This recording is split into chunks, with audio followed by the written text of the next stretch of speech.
एक और बड़ी खबर आपको बताते हैं। रूस यूक्रेन युद्ध संकट को लेकर इस वक्त की बड़ी खबर, और बड़ी खबर दरअसल क्या है इसको समझने की जरूरत है, क्योंकि लगातार अपडेट्स मिल रहे हैं। पुतिन की पार्टी के सांसद अभय कुमार सिंह का बयान, यूक्रेन की मौजूदा सरकार कठपुतली सरकार है। रूस चाहता है यूक्रेन का राष्ट्रपति बदला जाए। यूक्रेन के राष्ट्रपति जेलेंस्की ने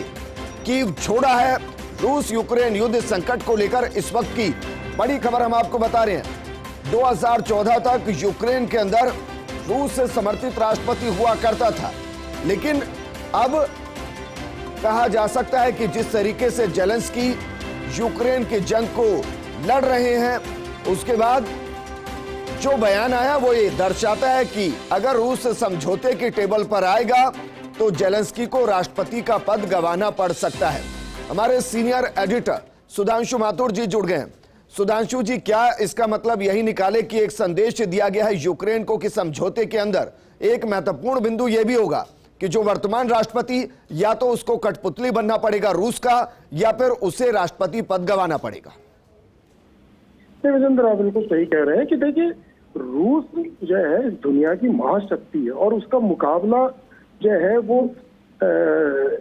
जो यूक्रेन है वो मतलब हम जो देख रहे हैं वो नहीं कर पा रहा। तो अब जो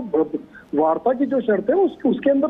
भले ही जो है अभी तक उसको सेंसर्ड किया होगा, लेकिन वार्ता की शर्तों के अंदर यूक्रेन के ऊपर जो है रूस दबाव बनाएगा और जितनी भी जो उसकी शर्तें हैं वो उसके ऊपर जो है वो न सिर्फ लागू करेगा बल्कि उसको इम्प्लीमेंट करने की भी बात करेगा। जिस तरह से अभी खबरें आ रही हैं कि जो यूक्रेन के राष्ट्रपति हैं वो सिर्फ वीडियो में नजर आ रहे हैं, वो वहां पर मौजूद नहीं है, वो यूक्रेन छोड़ के निकल गए हैं। तो अगर ऐसी स्थितियां बन रही हैं तो ये माना जाए कि रूस जो है इस पूरे युद्ध के अंदर अब जो है वो हावी हो चुका है और यूक्रेन को जितना जो अभी तक सपोर्ट की जितनी बातें आ रही थी वो चीजें अब धीरे धीरे जो है मुझे लगता है कि कहीं ना कहीं गौड़ हो रही है, क्योंकि इस तरह का रूसी मीडिया का दावा करना कि जो यूक्रेन के राष्ट्रपति वो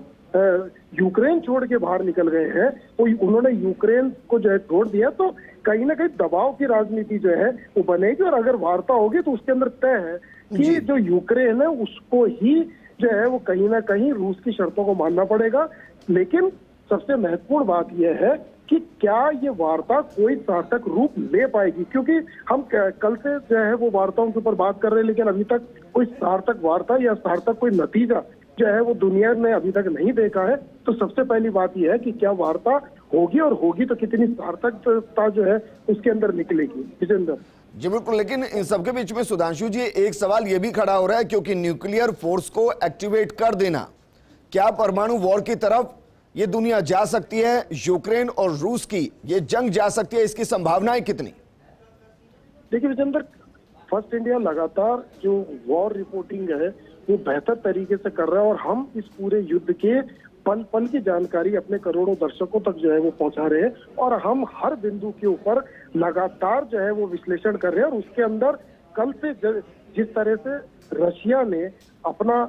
परमाणु बेड़े को जिस तरह से जो है वो एक्टिव किया और उसने जो एक तरह से रिहर्सल है वो शुरू कर दिया, तो उसने ये जो है इस बात को जो है वो इंगित किया कि कहीं ना कहीं जो है वो परमाणु युद्ध की संभावनाएं जो है वो बन सकती है और शायद इसीलिए हमने परमाणु वार की आहट करके भी जो है कल से पूरा जो हमने खबरें बिल्कुल। और सुधांशु जी ये भी संभावना हो सकता है कि नाटो देशों को यह संदेश दिया जा रहा हो कि अगर आप अपने वॉर वेपन को यूक्रेन तक पहुंचाने की कोशिश करेंगे तो परमाणु हमला यूक्रेन पर नहीं, नाटो के उन देशों पर हो सकता है जो इस तरह की सहायता करने की कोशिश करें। देखिए विजेंद्र, एक रिपोर्ट जो है वो सामने आई है और वो रिपोर्ट ये कहती है कि रशिया इस युद्ध को लंबा नहीं खींचना चाहता। हालांकि अमेरिका और जो नाटो देश है वो ये चाहते हैं कि युद्ध लंबा खींचे और अगर युद्ध लंबा खींचेगा तो उतना ही आर्थिक नुकसान जो है वो रशिया को होगा और जिस तरह से रशिया को अगर नुकसान होगा तो कहीं ना कहीं वो युद्ध के अंदर अपना आप को जो है वो ना सिर्फ कमजोर महसूस करेगा बल्कि जो है वो बैकफुट पे भी आएगा। चाहता है कि ये युद्ध जो है जितनी जल्दी खत्म होगा तो शायद उसमें जो परमाणु युद्ध की संभावना है या परमाणु हथियार के उपयोग की जो बात कही है वो शायद इसलिए कही है कि किसी भी तरह से युद्ध जो है वो जल्दी संपन्न हो और रूस को जो है वो आर्थिक नुकसान से बचाया जा सके। सुधांशु जी शुक्रिया तमाम जानकारी हमारे साथ अपडेट करने के लिए।